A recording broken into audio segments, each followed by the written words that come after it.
नमस्कार. संत Gonsalo Garcia कला आणि वाणिज्य महाविद्यालय वसई यामध्ये आपलं मनपूर्वक स्वागत आहे. दरवर्षीप्रमाणे याही वर्षी आम्ही गार्सियन फेस्टिवल सुरू केलेला आहे आणि या फेस्टिवलमध्ये 4 फेब्रुवारीपासून 7 फेब्रुवारीपर्यंत आम्ही विविध प्रकारचे उपक्रम राबवित आहोत. यामध्ये 4 फेब्रुवारी या दिवशी हल्ली मुलांमध्ये मोबाईलचं जे वेड आहे, जे व्यसन आहे आणि त्यामुळे अनेक प्रश्न निर्माण होत असतात. तासोन तास ते विद्यार्थी मोबाईल पाहत असतात, त्यामध्ये त्यांच्या वेळेचा अपव्यय होत असतो. त्याविषयी विद्यार्थ्यांना आणि पालकांना जागरूक करण्यासाठी एक कार्यशाळा आम्ही घेतलेली आहे. आज राष्ट्रीय शैक्षणिक धोरण 2020 या अंतर्गत 11वी आणि 12वीच्या विद्यार्थ्यांना सिनियर कॉलेजमध्ये आल्यानंतर कशा प्रकारच्या शिक्षणातल्या बदलांना सामोरं जावं लागणार आहे त्याची माहिती देण्यासाठी NEP सेन्सिटायझेशनचा एक उपक्रम घेण्यात आलेला आहे, ज्यामध्ये मी स्वतः प्राचार्य म्हणून रिसोर्स पर्सन म्हणून विद्यार्थ्यांना मार्गदर्शन केलेलं आहे. मला विशेष आनंद होत आहे की आमच्या परिसरातील 4 महाविद्यालयामधील 100 विद्यार्थी जे ज्युनियर कॉलेजचे विद्यार्थी आहेत ते आज आमच्या महाविद्यालयात आलेले आहेत. त्यांनी राष्ट्रीय शैक्षणिक विषय समजून घेतलेला आहे आणि तदनंतर त्यांच्यासाठी एक छोटासा सांस्कृतिक कार्यक्रम आणि मग आमच्या महाविद्यालयात उपलब्ध असणाऱ्या ज्या वेगवेगळ्या सुविधा आहेत, जसं की सुसज्ज ग्रंथालय आहे, लॅब आहे, क्रीडांगण आहे, त्याचबरोबर सेमिनार हॉल आहे आणि NCC आहे, NSS आहे, स्पोर्ट्स आहे, कल्चरल आहे, टर्फ आहे, या सगळ्या सुविधा त्यांना प्रत्यक्ष पाहता येणार आहेत. उद्याच्याला आम्ही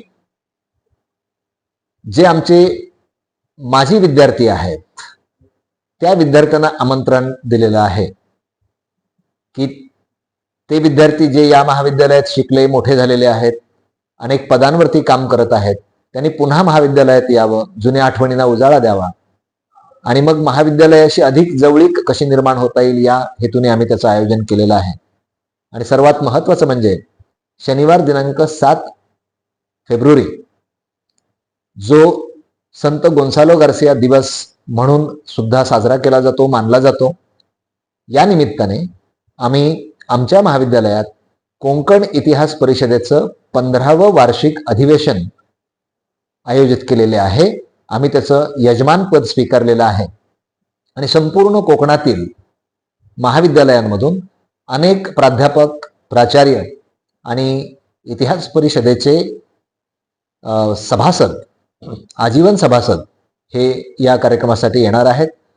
कोकणचा समृद्ध इतिहास, कोकणचा समृद्ध वारसा, कोकणातली जीवनशैली याविषयी ते चर्चा करणार आहेत, मतं मांडणार आहेत, शोधनिबंध सादर करणार आहेत आणि त्यातून एक वैचारिक मेजवानी इतिहासप्रेमींना या ठिकाणी उपलब्ध होणार आहे. या सर्व उपक्रमामध्ये महाविद्यालयानं वेगळ्या उंचीवरती काम करावं यासाठी व्यवस्थापन, ज्यामध्ये आमचे प्रशासक फादर अनिल परेरा आहेत, आमचे मॅनेजिंग ट्रस्टी फादर जॉन फर्गोज आहेत, आमचे बिशप साहेब हे सुद्धा आम्हाला सातत्याने प्रेरणा देत आहेत, मार्गदर्शन देत आहेत आणि सर्वच शिक्षक आणि शिक्षकेतर कर्मचारी यांच्या संपूर्ण सहकार्यानं आम्ही दरवर्षीप्रमाणे याही वर्षी हा उपक्रम अतिशय जोशामध्ये साजरा करत आहोत. अनेक विद्यार्थी, पालक, माजी विद्यार्थी, समाजातले प्रतिष्ठित नागरिक या उपक्रमांमध्ये सहभागी होत आहेत. त्याबद्दल त्यांचं मनपूर्वक आभार व्यक्त करत आहे, त्यांचं अभिनंदन करत आहे आणि या उपक्रमासाठी सर्व महाविद्यालयीन घटकांना मनपूर्वक शुभेच्छा देत आहे. धन्यवाद.